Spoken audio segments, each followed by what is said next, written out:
Hey, everybody, and welcome back to Biz Books, where I speak to some smart, great, wonderful authors of great business books. My name is Gene Marks. I'm glad you're joining me again. I am really excited to talk to today's guest. It's Ivy Walker. Ivy has written the 12-minute risk management strategies and tools small business owners need to know right now to navigate today's business world.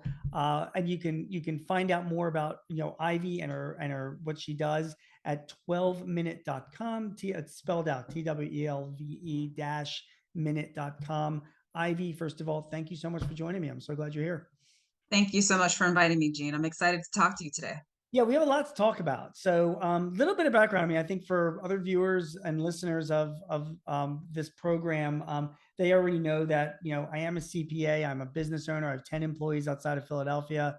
So, that's besides all the writing that I do. So, a lot of the stuff that you wrote about really, is near and dear not only to my heart personally, but also to my clients. Yeah. This is a book about risk management. So, first of all, let's start with you. Tell us a little bit about your background and how you came to be writing this book. So I am a small business owner just like you. I actually own two businesses. One is in the ethics and compliance space, and the other is in the staffing space. And I grew up around small businesses. My parents each owned a business. My grandparents owned businesses. Aunts and uncles owned businesses. So I spent my summers working in family businesses, and I learned a lot about what happens inside of a small business and what are the limitations with small businesses. In addition to that, I developed this passion for really kind of helping small business owners. So I ran an accelerator for businesses about 20 years ago. And from that experience of coaching and working hands on with entrepreneurs and owning my own business, I started to come up with some pretty common problems that I was seeing across the board. And Right. that's ultimately what led me to write this book. It's funny because when people are writing books for business owners like myself, they'll focus on marketing or sales or public relations, or even finance. You pick like the world's most boring topic, risk management. What made you? And also like one of the most important topics, of course, just people seem to avoid it. What made you choose that specific topic? So, like you said, Gene, most business books are focused around marketing and sales, and those are extraordinarily important, right? I mean, you can't have a business if you don't have any sales. But here's the thing, you won't keep your business if you're not properly managing risks. If Right. you are focusing all of your attention on getting customers, but you're not focusing your attention on how you are operating the business itself, then you're sort of working at cross purposes. And I have worked with some really smart, successful business owners who were rapidly growing their business on one end and ended up out of business because they had things going on inside of the company that they weren't aware of, that they didn't even know to think about, and Mm. that caused them to actually lose their company. There's nothing more painful, as you know, than to put your life's effort into building something and watch it just kind of dissipate and then not fully understand why. So there are enough books out there about marketing and sales and all those things. But the thing that I focus on is that about two-thirds of the reasons that businesses go out of business, those are controllable. Yeah. And I want to help business owners find out what that is in their company and then control them. When I hear like risk management, though, it's like a term that insurance companies use. Yeah. Is it necessarily an insurance thing, or other factors involved?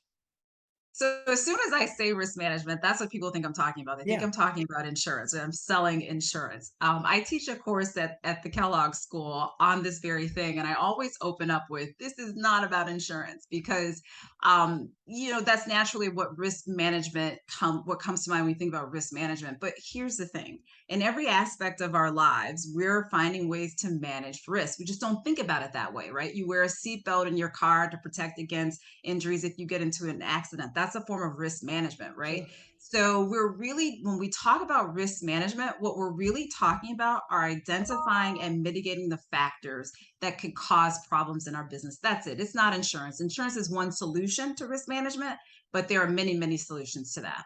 It's funny that you say that. That phrase really came to be like forefront for a lot of my clients during COVID. I Yeah. mean, right? I mean, like as all the stuff was happening with COVID and people were figuring out, well, should I wear a mask? Should I not wear a mask? Should I get on a plane? Should I not? Should I leave my house, or not? In the end, it was all a risk management decision, like how much risk are we willing to bear for whatever Right. it is that we want to do? And I guess that applies to a business as well, right? That applies to every aspect of your business. So I define risk in the book as the inherent propensity for loss in Yeah, any aspect of your operation. So every aspect of your business, there is the propensity for loss. And so you accept a certain amount of risk, like you can't do everything, and there's certain things that you will intentionally ignore. That's risk acceptance. But then there are other things that you shouldn't ignore. And so I categorize sort of three broad types of risk in the book. So those are the known risks, right? So when the economy goes down, how that affects your sales. That's a known risk, and sure, you have strategies for impacting that. And then there are the unknown risks that can be known. And for most small businesses, an example of that would be cybersecurity, sure. right? I mean, that is a huge factor that could knock you out of business really quickly. It is a known factor, that something that you can know if you focus on it. And then there are the unknown risks that cannot be known. And that's something like COVID, like a pandemic. Like, no Yeah, matter what you do, you can't predict that a pandemic is going to shut down the entire global economy for a period of time and then screw up all the supply chain and create all these other issues in your business. But here's the thing, if you are managing the risks that you can know, that the ones that you can manage, when those unknown risks come along, you are much better positioned to be able to take advantage of the sure. situation and continue to grow and build. So the businesses that really suffered during COVID were not managing their known risks. Those businesses, suddenly they had this massive unknown risk hit, and then everything that they weren't previously paying attention to in their business came to fore. And that's typically how it happens. Yeah, God, you are so speaking the truth here. And, it's not just COVID, although COVID is an extreme example of what happened, but any recession as well that comes Right. up as well. Do you ever notice like when a recession comes, over the years when things are good, I see like, to me, like one of the biggest factors is like nail salons in my neighborhood. There's like 57 of them, like every other, I don't know who's getting their nails. I bite my nails, but they're like all over the place. And then a recession happens, and all of a sudden it's like down to five. Yeah. And you think, and it's because when times are good, people kind of ignore all those known risks that you're talking about, right? Like Right. cash flow, Right. Right. and then when some shit hits the fan, like a recession, an economic downturn, a pandemic, a natural disaster, it completely compounds all of the problems. And suddenly, if you're not looking after the known risks, these unknown risks are the ones that really kind of they put the nail in your coffin. It's fascinating. Absolutely, absolutely. Another example of that, Gene, is simply the payroll protection program, Yeah, right? So when that program launched, most small businesses were not prepared to yeah, get in line. They yeah, they had not, their books were not yeah. up to date. They didn't understand what their income statement and their balance sheets were telling them. And so when it came time to get that money in the first round, not only were they not prepared financially, but they also hadn't built relationships with bankers, right? So if you didn't have a relationship with a banker, you didn't get any first round attention. And so these are things that you should be doing during good times, so that when something unexpected happens, you've got your ducks in a row and you can move forward pretty quickly. Yeah, you're so funny. I actually interviewed Senator Rubio from Florida and wrote a piece for the Hill about PPP because he was one of the orchestrators of it, and he said that was the one thing that they didn't think about, that it really tripped them up, was the extent of businesses that didn't have any banking relationships, because just like you Yeah. said, the money was distributed through banks. So the lawmakers took it upon themselves, like we should have thought of that and had another way to distribute this money. But like you said, yeah, there's also there's some skin in the game for the business owner. Like we have a responsibility to know these kinds of things. Like, duh, we should have banking relationships. It's not even for a government program, for any Right. type of financing you need those kinds of things. Right. And the people that didn't think in advance just couldn't take advantage of it. Okay, let me dig into some more details of your book. So Sure. um, tell me, Ivy, what is occupational fraud and why is it such a risk to businesses? And what are the red flags for noticing this kind of fraud? So, occupational fraud is when an individual, could be an employee, could be a board member, could be your accountant, when an individual who has a reason to have access to your company's assets takes advantage of that access to enrich themselves. So, a form of occupational fraud is embezzlement. And quite frankly, for small businesses, that is a huge risk. And there are a couple of reasons that that's a huge risk. First and foremost, most people go into business not because they know anything about accounting or that they care anything about accounting. They go into business because they have something that they do well or something that they know they can do to earn money. But the lack of a financial understanding, a lack of understanding how money flows into and out of a business, leaves them wide open to not recognizing when money is flowing out in a way it shouldn't be flowing out or not coming in the way that it should be coming in.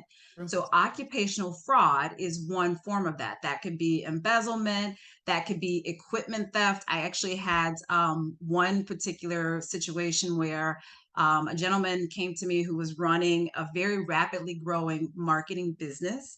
And he had someone working for him who had started her own marketing business within his marketing business and was utilizing his resources, his capital, his cash in order to run her business. And so was siphoning off resources from his business. And he ran into a cash flow issue and couldn't understand what was happening until he took a look back and saw what was going on. So there are many ways that people who have a reason to have access to your assets can abuse them. And that's what occupational fraud is.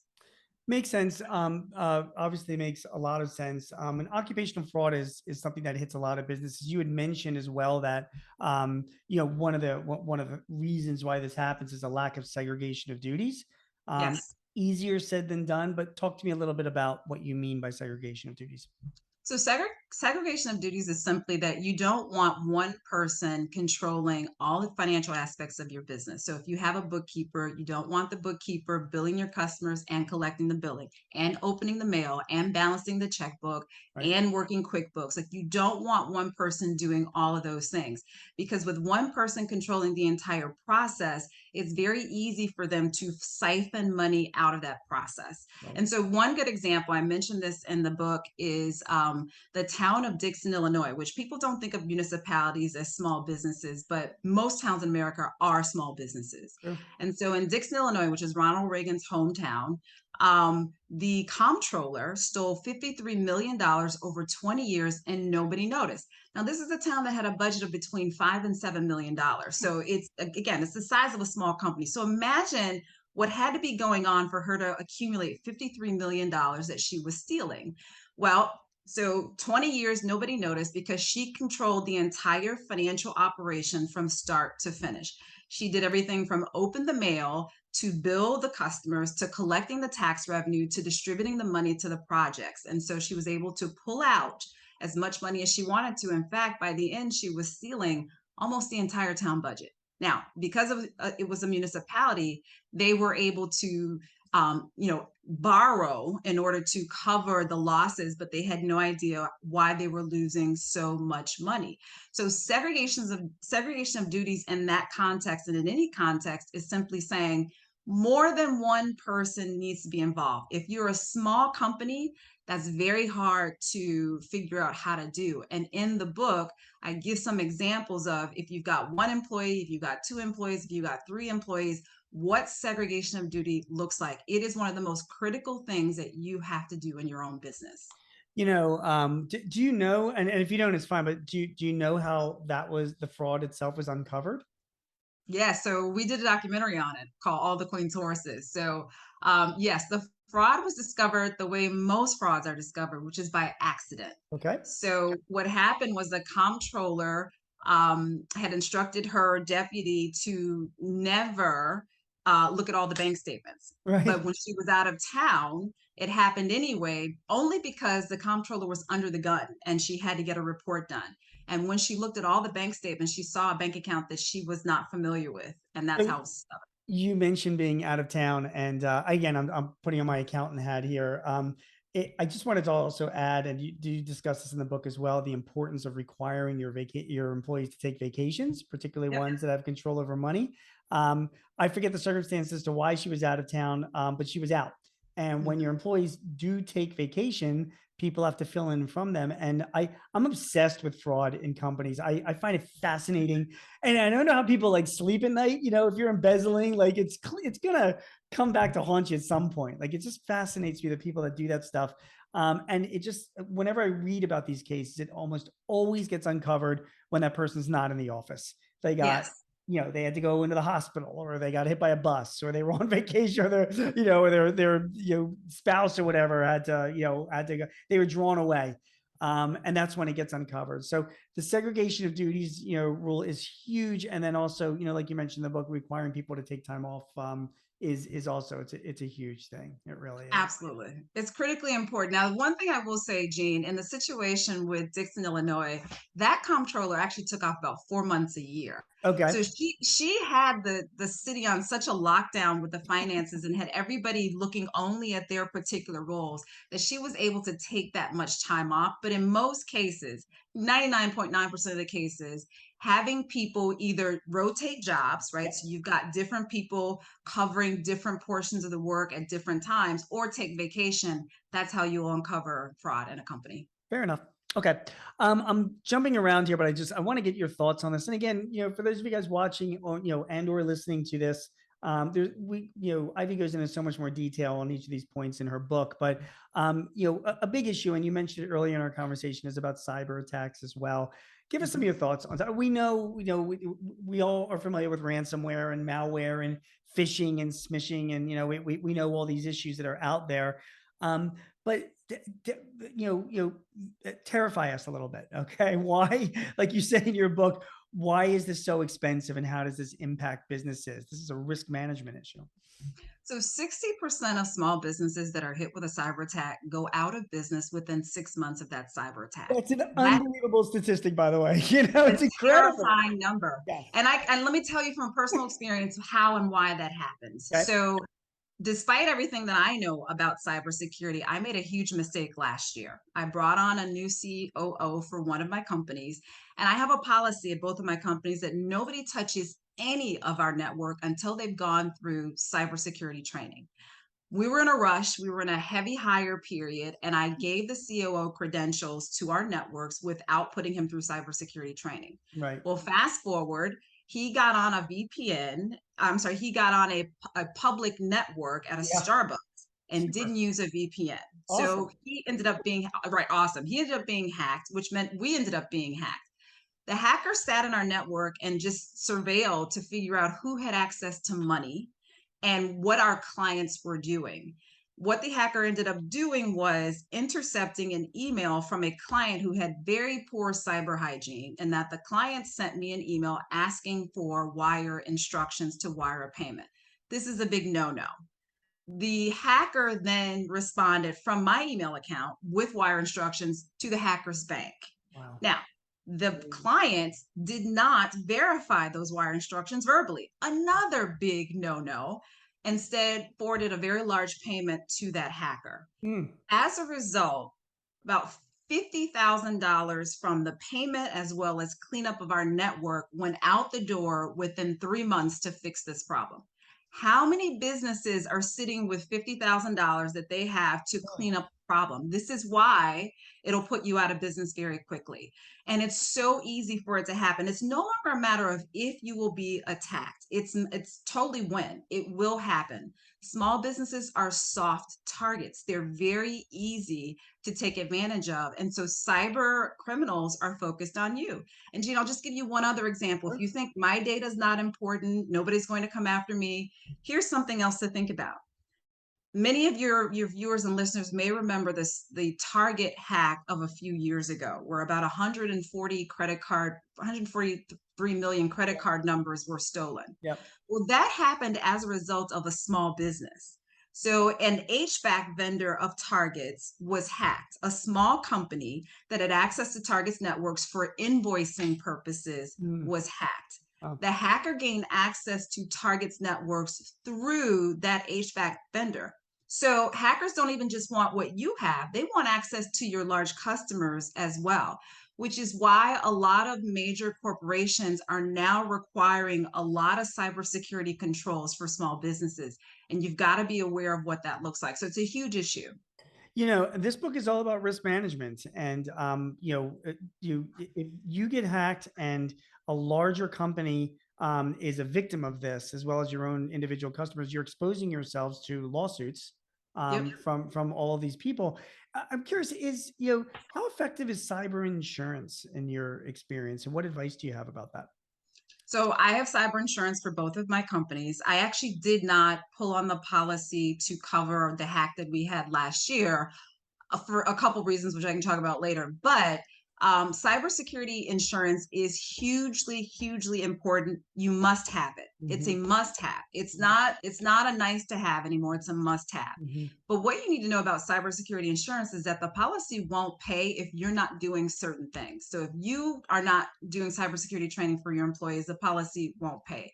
If you are not taking basic cybersecurity steps, the policies won't pay. So it's critical to have this insurance. Most people don't even know that the insurance is available, but it is, and you should get it. Great advice. It's great advice. And you mentioned before, I mean, you slipped up because this executive didn't get the training, because of, and these things happen in any business. But it is important to recognize the fact that you do have a program, an onboarding program that includes cyber training, and I'm assuming continuous training for your employees. The Yes. number one reason why companies get hacked is because we're dopes, right? I mean, we're not up to date on all the things that we should be doing. We click on the wrong things. We don't recognize, any kind of malware that might be inside of an email or on a website. Talk to me a little bit about training. Like, what do you do at your company? Tell me about the investments that you make in training to protect yourself from cyber, attacks. Yeah, so 90% of cyber breaches are due to human error, employee error. We're dopes, And yeah, dopes, exactly. It's clicking on a link, it's right? visiting websites that are suspicious, it's downloading all kinds of things. It's a human error. Yep. So it's important that cybersecurity training be a regular part of what you're doing. There's onboarding, right? Before anybody gets access to your credentials to your networks, they should get cybersecurity training. But you can't just train somebody one time, Right. because you have to sensitize people to what the risks look like. So we do annual 1 hour to 2 hour training for our staff, depending on their role and how much activity they might have related to our network. It's 1 hour to 2 hours of training.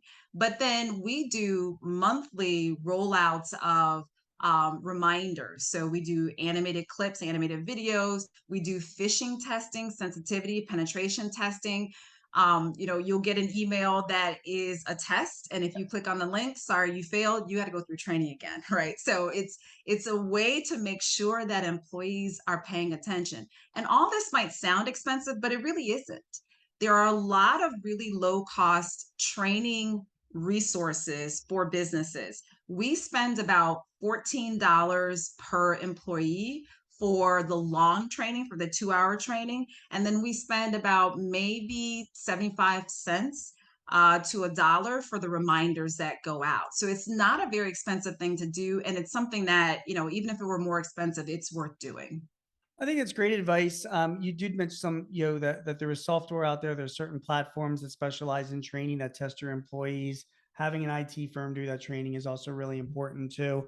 And I also just want to add, Ivy, as well, like the level of ransomware attacks have increased more than 300% since COVID, because we're all at home.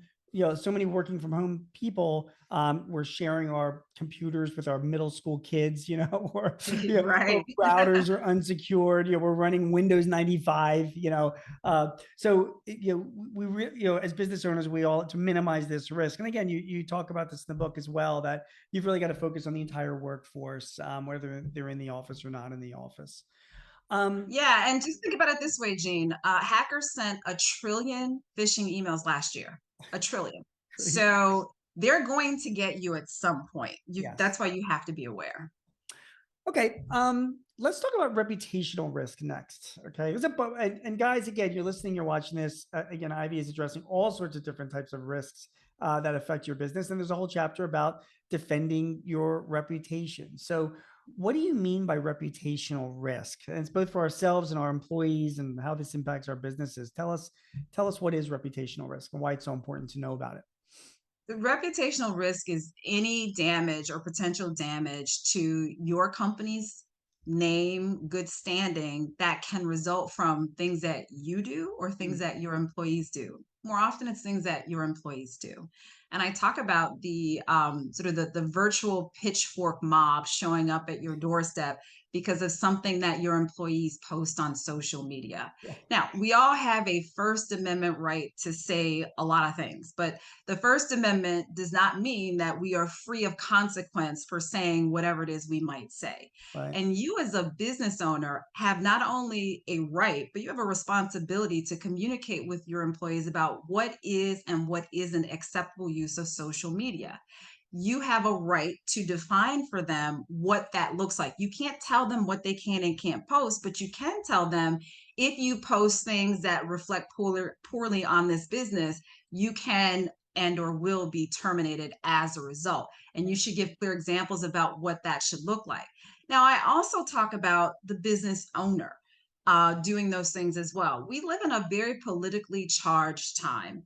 And for some reason that escapes me, so many of us feel like we have this incredible need to post every single thought that pops into our head. I know. And I don't know why, because at the end of Twitter the has day, been like the downfall of so many people. When you think of like absolutely. celebrities, Twitter has killed so many reputations, you know? Absolutely. Don't post it. Just don't post it because at the end of the day, people are going to figure out who you are, what you do, where you do it, and they're going to come after you. And is it really worth risking your business to register your opinion to 5 people that then gets blown out of proportion? So, I talk a lot about thinking very carefully about your own posting online and then setting parameters and guidelines for your employees so that if something does happen, you're protected. You can separate yourself from that situation pretty quickly. A lot of businesses have had to shut down their websites as a result of something an employee posted offline or sorry, posted off work time. And so you just don't want to be in that situation. Now, the other part of that is managing your reputation from customer feedback. Yeah. So anybody can register an opinion of what you do on Google or Yelp or any of those sites. You should be monitoring mentions of your company name on those websites. And you should respond to people who post comments about your company, Sure. particularly if they are bad comments, if they're negative comments. You should post about it. A recent survey showed that about 80% of people who read a bad comment and see a response from the business are still open to doing business with that company. But if they don't see a response to a negative comment, then they don't want to do business with that company. I Ivy, talk I got to about. interrupt you just for a second. So when we talk about Google reviews, so like I don't know, like 5 years ago, we had a unsatisfied client, and he posted like a 1 star Google review. Okay, and I won't go into the details of the circumstances to what it was, but that's what he posted on Google. And I never paid that much attention to Google reviews, so I never really asked for reviews, never wanted. So we had like a total of like 4 Google reviews, right? It was just kind of sitting there, but and including that really one bad one. I Yeah. can't tell you how many times when I would speak to a prospective client, they would literally bring up and be like, "Hey, I noticed on Google that one person in 2014 left a bad review for you. Can you tell me a little bit about that? You know what I mean? Like it Right. was unbelievable how it caught people's attention. And I responded to it on just like saying, sorry, you're unsatisfied, there were other circumstances, and whatever, but it still was out there and people Yeah. noticed that stuff. And to counteract that, we then had a campaign where we went out to a bunch of our clients and then said, can you please leave good Right. reviews for us?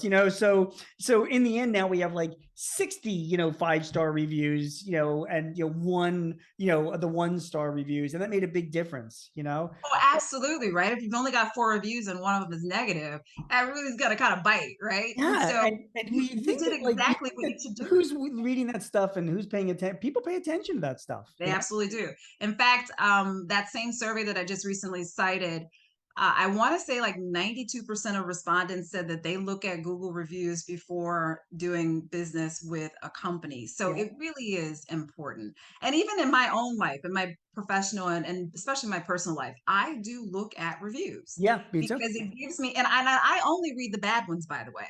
I read the bad ones because I want to know what's the absolute worst possible experience I might have with this company, right? And then hopefully the owner has posted something in response to it.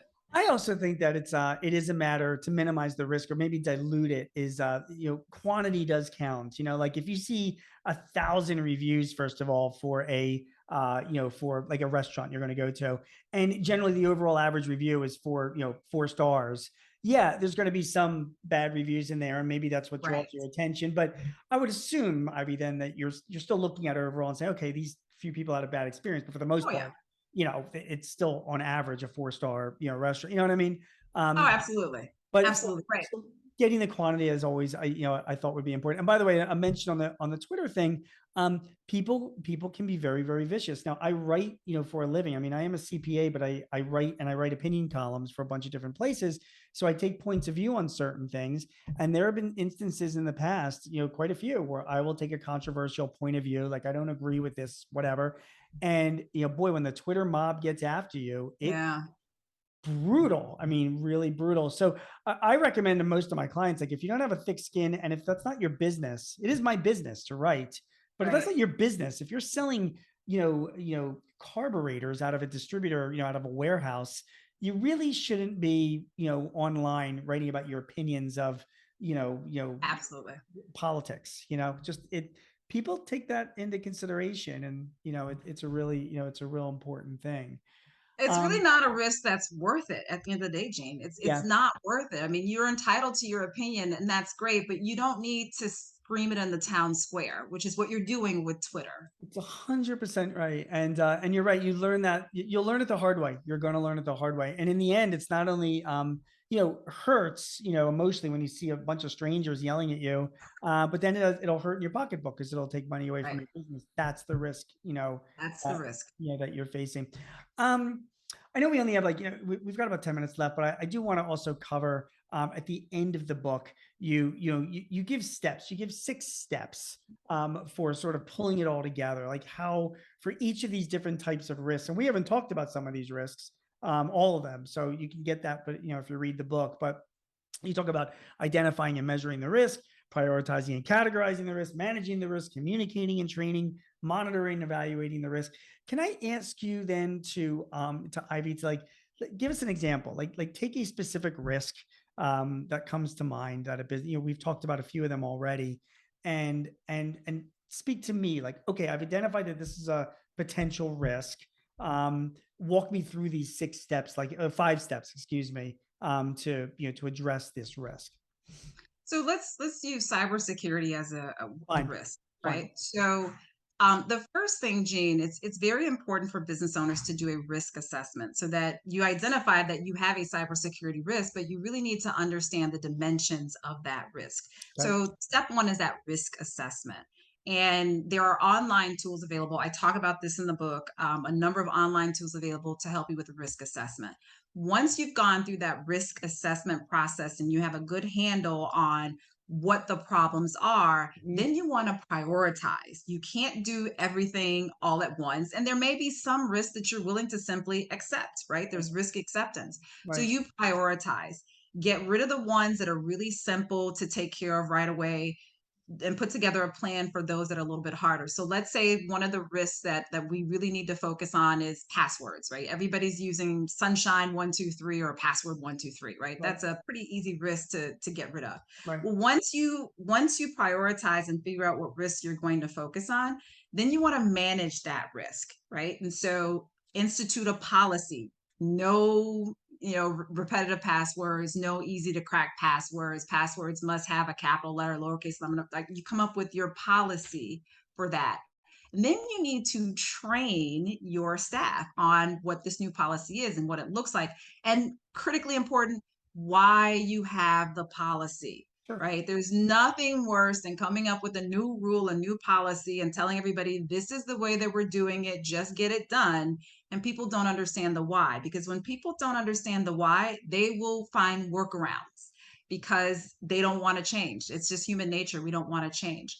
So then you manage that risk with your new policy and with your training. And then you want to pay attention. You want to measure and monitor that risk over time. Monitoring the risk looks like periodically taking a look at what passwords people are using on your system, using a password, a group policy on your network that would prevent people from using certain types of passwords. You want to monitor that risk. And if you're seeing policy violations repeatedly, then that means you need to go back to the training step.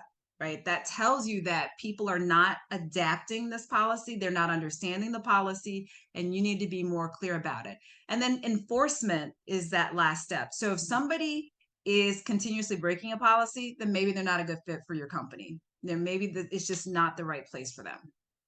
So we've talked about a bunch of different risks, and I've ignored a couple of them just because of time. But we've talked about occupational fraud, we've talked about cyber attacks, we've talked about Mhm. defending your reputation. We didn't really talk about a safe workplace, which is a whole other a whole other section that you get into.